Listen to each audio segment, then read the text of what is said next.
Salut à tous, Axel de testmobile.fr. Aujourd'hui, je vais vous proposer une prise en main qu'on va essayer de faire rapidement pour le BlackBerry Z10 qui a été dévoilé hier, donc le 30 janvier 2013, par BlackBerry, qui d'ailleurs, enfin la firme s'appelait RIM et s'est renommée BlackBerry. Et ça, on en a pas mal parlé hier, il y a eu du live blogging. Là, je vous propose rapidement une prise en main du Z10, donc le premier terminal full tactile, 100% tactile sous BlackBerry 10, c'est le nouvel OS de BlackBerry. Et donc je vais pas. Aujourd'hui, c'est vraiment pas un test, hein. Je l'ai déjà pas mal manipulé, donc je serais presque capable de le faire, mais je préfère attendre un petit peu, d'avoir un peu plus de recul. Donc aujourd'hui, on va essayer d'aller vite sur une prise en main. Je vais quand même vous rappeler un petit peu les specs de l'appareil. C'est un appareil qui est compatible 4G. Donc vous allez pouvoir l'utiliser en France sur les réseaux 4G qui seront proposés. Il a été annoncé hier. Et il sera disponible, alors je commence par ça parce que je pense que c'est important, il sera disponible courant février chez notamment la plupart des opérateurs, même tous les opérateurs, et d'autres distributeurs. Donc par exemple, Phonehouse a communiqué là-dessus, il sera disponible fin février à 580 € nu. Bouygues Telecom a communiqué également sur ses tarifs. 250 € avec forfait, avec une ODR au début de 150 €, ce qui le met à une centaine d'euros, enfin 100 €, sur un gros forfait quand même, hein. C'est les forfaits à plus de 80 €, c'est Eden Smartphone 5G, 5 Go, pardon, donc vous aurez des prix qui augmenteront en fonction. Donc c'est à peu près ces tarifs-là, 200-250 €, il y aura peut-être d'autres opérateurs qui proposeront des tarifs un peu plus intéressants. C'est un appareil qui pèse 135 grammes, qui est 9 mm d'épaisseur, donc c'est pas peu épais, mais bon, par rapport à, je sais pas, un iPhone 5, voilà, c'est un chouïa plus grand. Il a un écran 4.2 pouces, donc qui va un petit peu dans l'autre sens par rapport à la grosse tendance des écrans géants. Donc par exemple ici avec un Note 2, voilà, c'est un appareil vraiment beaucoup plus petit, beaucoup plus compact. On a 16 Go de mémoire interne, vous pouvez rajouter jusqu'à 32 en plus. Alors en tout cas là sur les specs que j'ai, c'est 32. Pendant la conférence ils ont parlé je sais que pendant les démos ils ont parlé de 64. Donc ça, ce sera à confirmer d'ici le test, mais a priori de toute façon au moins 32 Go. 2 Go de RAM à l'intérieur de cet appareil. Qu'est-ce qu'on a encore? On a un appareil photo 8 mégapixels, désolé, je connais pas encore les specs par cœur pour ce tout nouveau venu. On a un appareil photo 8 mégapixels avec flash LED qu'on voit ici sur la droite. Il filme en 1080p à 30 fps. Il y a une caméra frontale également, 2 mégapixels qui est juste ici, qui filme elle en 720p. Processeur dual-core 1,5 GHz et une batterie de 1800 mAh, ce qui paraît pas énorme, mais bon, on verra lors du test. Côté autonomie, un dernier truc, c'est au niveau des ports, et d'ailleurs on va en parler puisqu'on va parler maintenant du design. Alors, vous voyez, c'est un appareil au design très, plutôt, on va dire basique, mais je trouve assez élégant. Très compact, avec des matériaux utilisés vraiment très très agréables. Donc là par exemple on voit ici, c'est une sorte de... C'est même pas une sorte, hein, c'est du soft touch vraiment un peu mou. On a presque l'impression qu'on peut enfoncer son doigt dedans. Et c'est très très agréable. Enfin voilà, et la batterie est amovible, hein. On dirait un unibody, mais non, vous pouvez enlever cette partie là. Vous voyez ici, il y a la fente qui se trouve en bas. Sur la droite vous avez un port micro USB et un port micro HDMI. Donc c'est le petit un peu plus rond ici. Ça c'est sympa, faut juste le câble, et je crois pas qu'il soit fourni, mais ça on verra lors du test, mais il me semble qu'il n'est pas fourni. Sur la droite, volume et le bouton qui permet d'activer les contrôles, l'assistant vocal, on va l'appeler comme ça. C'est pas exactement comme ça, mais c'est assez proche de Siri finalement. Là où on a le bouton unlock et le jack et un second micro. Et le micro principal doit être juste en dessous du logo BlackBerry. Ici, et niveau prise en main, c'est du 4.2 pouces avec une finition qui est impeccable. Le soft touch à l'arrière, tout ça, enfin moi pour l'instant je suis assez fan de la prise en main sur cet appareil. Et donc on va rapidement aller dans l'interface. Je vais essayer d'aller très très vite parce que c'est pas un test encore une fois, mais je l'ai déjà pas mal découvert, donc je vais avoir peut-être tendance à m'enfoncer un peu là-dedans, mais je vais essayer de pas le faire. Et il y a un peu, grosso modo, ce que j'ai envie de dire sur cet appareil après l'avoir manipulé pas mal de fois, pas mal de temps déjà, c'est qu'il me fait pas mal penser un N9 sous Migo ou par exemple aux terminaux, au Palm Pre.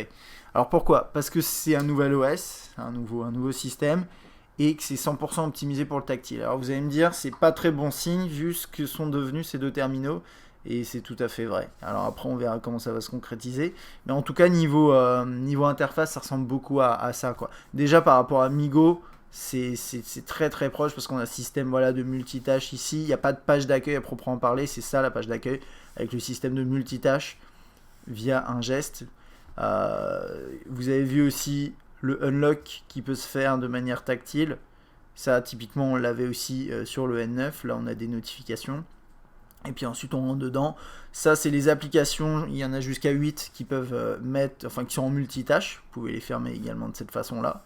Vous défilez sur la droite, vous avez vos applications. On parlera vraiment catalogue d'applications un peu plus en profondeur lors du test. Vous avez 70 000 applications sur le BlackBerry World, avec une centaine d'applications qui sont censées être les tops. J'en ai trouvé quelques-unes. Pour l'instant, je suis un petit peu déçu. J'ai pas trouvé typiquement Spotify, tout ce qui est lié à la musique. Il n'y a pas grand-chose. Mais on verra lors du test exactement ce que j'en pense. Vous avez les touches là qui sont pas personnalisables. Donc avec tout ce qui est fonction téléphonique. Voilà. Et je sais pas pourquoi il me met sur le côté. La recherche unifiée qui permet tout simplement de se promener dans l'appareil assez rapidement. Et l'appareil photo. Si vous slidez sur la gauche comme ça, vous accédez à ce que BlackBerry appelle le hub. Et donc là-dessus, en fait, vous avez accès à différents éléments. Soit vous allez dans hub et vous avez vraiment toutes vos informations directement affichées comme ça. Donc ça va être vos notifications BBM, vos messages textes, les appels, Twitter, Facebook, tout ça. Et ça, vous pouvez personnaliser ce qui s'affiche dedans. Vous n'êtes pas bloqué à avoir une boîte de réception combinée de cette façon-là. Vous pouvez personnaliser. Et puis ensuite, après, vous avez différents comptes. Donc là, par exemple, j'ai mon compte Gmail. Je peux y accéder assez rapidement comme ça. Donc ça, c'est plutôt sympa. On a Facebook également, toutes ces choses-là. Twitter, ça c'est les mentions. Et donc ça c'est un accès rapide, et ça c'est le hub, quoi. Ça centralise vraiment tous les échanges sur l'appareil. Ensuite, si je suis dans une application, donc là par exemple la musique, je peux faire ça, et ça s'appelle BlackBerry Peek. Donc c'est une fonctionnalité qui permet tout simplement de jeter un coup d'œil rapide aux notifications que vous avez. Vous recevez un message, vous ne savez pas ce que c'est, vous faites comme ça. Vous voyez déjà ici, en fonction de l'icône, quel type de notification c'est. Vous pouvez aller un petit peu plus loin en faisant comme ça. Alors je suis pas encore très doué là-dessus. En gros, vous faites ça. Vous pouvez, si vous restez comme ça, alors moi je trouve ça un peu bizarre la façon dont c'est géré, mais bon, vous pouvez rester sur le côté et voir ça. Si ça vous plaît pas, vous revenez en arrière et ça va revenir sur le truc. Et il y a pas mal d'éléments, de défilements latéraux dans tous les sens et qui sont parfois un peu difficiles à appréhender. Par exemple, là j'ai rien. Si je vais là-dedans, si je reviens en arrière, là je reviens en arrière dans la liste. C'est comme si je faisais back sous Android, mais après je l'ai plus. Ça demande encore un petit peu. Moi personnellement, j'ai besoin encore d'un petit peu de temps pour bien appréhender l'OS, mais c'est très optimisé pour le tactile et c'est plutôt sympa. Vous avez un truc là-haut, c'est une sorte de. C'est pas vraiment un tiroir des notifications, ça s'apparente à ça, mais ça permet d'accéder rapidement à quelques contrôles type Bluetooth, etc. Vous avez les paramètres en accès rapide également ici. J'essaie de voir ce qu'il y a d'autre. Il y a un autre truc dont je voulais parler, mais là je les ai pas. J'arrive pas à les afficher, mais c'est normal si je les ai pas configurés. Mais vous avez la possibilité de définir des profils. Donc par exemple un perso, un travail, ce genre de choses. Je vous montrerai ça lors du test. Si j'arrive à le configurer, ça devrait aller. Niveau application, il y en a pas mal, 70 000, mais il n'y a pas d'après moi encore le top, mais on verra après. Par exemple la YouTube, en fait c'est un lien vers m.youtube.com, mais ça marche très bien. Et au niveau d'ailleurs de la navigation web, on a quelque chose qui est vraiment très bon. D'après ce que j'ai vu, c'est le terminal qui affiche les performances les meilleures au test HTML5. En parallèle, il y avait aussi le N9, tous les terminaux de façon sous Migo, ils tournaient vachement bien sur ces tests-là HTML, et celui-là vraiment il est excellent là-dessus. Et donc vous avez un web qui est vraiment complet. Et moi j'ai essayé par exemple typiquement, je peux vous montrer ça rapidement, mais je cherchais l'application SoundCloud pour BlackBerry 10, ça n'existe pas. Je suis allé sur la version mobile qui est optimisée de cette façon-là. Alors là, c'est aussi parce que le service est bon, hein, mais HTML5. Et là-dessus, voilà, ça marche nickel, quoi. Donc c'est ce genre de truc. Vous avez un bon navigateur web qui va vous permettre potentiellement d'utiliser pas mal d'applications mobiles, web mobile, si le service existe. Et c'est pas toujours le cas. Là, SoundCloud, c'est une exception. C'est vraiment l'application web qui est vraiment excellente et c'est pas toujours le cas. Je pense que c'est à peu près tout ce qu'on peut dire pour l'instant, hein. Vous avez l'appareil photo également qui se lance assez rapidement. Hop. Toc, voilà, avec différentes fonctions ici, dont la fameuse Face. Alors comment il l'appelle celle-là? C'est pas noté. Je suis désolé, je me rappelle plus. Je crois que c'est Face Shift ou quelque chose comme ça. Bon, je vérifierai. Mais ça vous permet tout simplement, c'est la technologie issue du rachat de Scalado qui permet de changer les visages et que vous retrouvez sur pas mal d'autres terminaux également, notamment chez Nokia sur le 901. Et alors là, ça c'est un des trucs que je trouve un peu pénible, c'est quand vous êtes en appareil photo, c'est sur le côté. On a ce geste qui ne fonctionne pas parce que je suis sur le côté. Donc quand je suis sur l'appareil photo, si je me bascule dans le mauvais sens, après il faut repartir comme ça. Il y a autre chose que j'ai pas mentionné, mais c'est que toutes ces vignettes-là multitâches, elles font un peu office de petits widgets, ou pas vraiment, mais si widget, mais information pure, quoi. Sur typiquement, j'ai minimisé, qu'est-ce qui peut être intéressant là par exemple, c'est le BlackBerry World que j'ai minimisé. Il va m'afficher, hop, il y a un petit temps de chargement, il va m'afficher les applications en vedette. C'est pas valable pour tout, hein, mais vous l'avez pour pas mal d'autres choses. Bon, ça on verra lors du test. Un autre petit truc que je voulais vous montrer, et sinon tout est très fluide, hein. Tous les gestes sont très fluides. Il y a un léger effet un peu élastique, avec des transitions un petit peu lentes de temps en temps qui me gênent un peu. Je pense par exemple à voilà, le défilement sur la droite, là je le trouve un peu lent. Vous voyez le mouvement là, mon doigt, je sais pas, moi je suis un peu... après c'est une question d'habitude, mais je trouve ça un petit peu lent, mais c'est pas une question de performance, c'est vraiment optimisé comme ça. Il y a un dernier truc que je vais vous montrer, puis après on s'arrêtera là pour cette prise en main. C'est quand vous lancez... hop.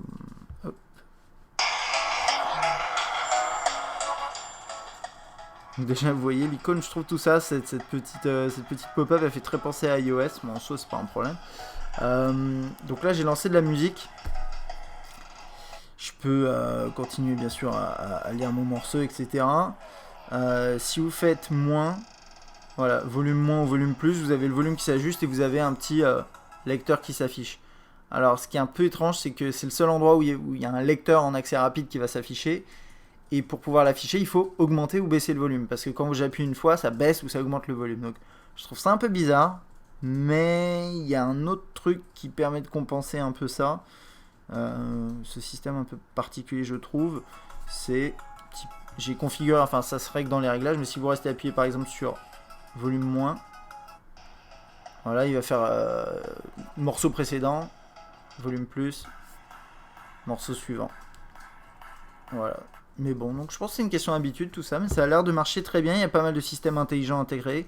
On retrouve un peu l'esprit BlackBerry avec le hub, tout ça, et pas mal d'intégration tactile.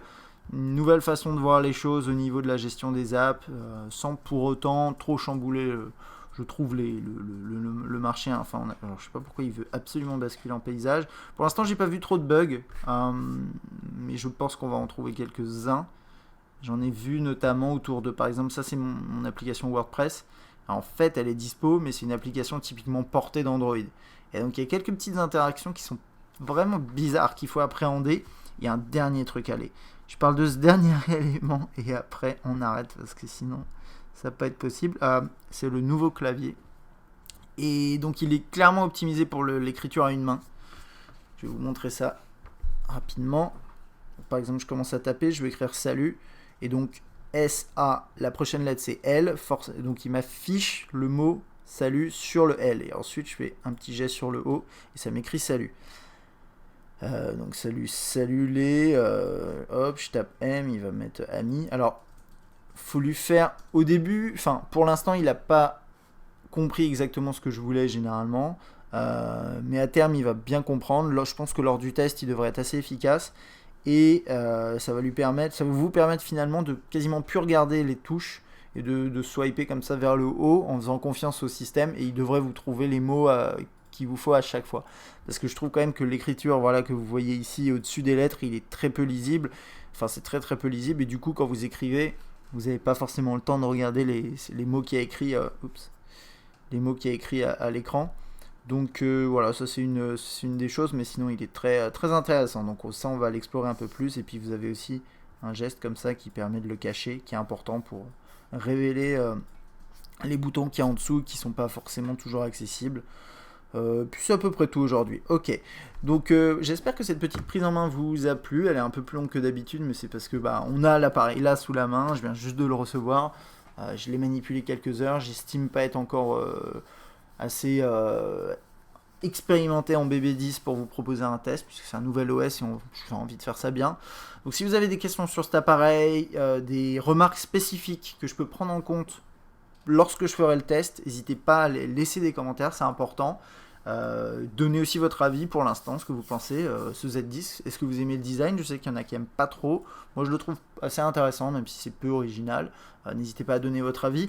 Par rapport au Q10, le Q10 qu'on croyait s'appellerait le X10, c'est celui qui est avec le clavier.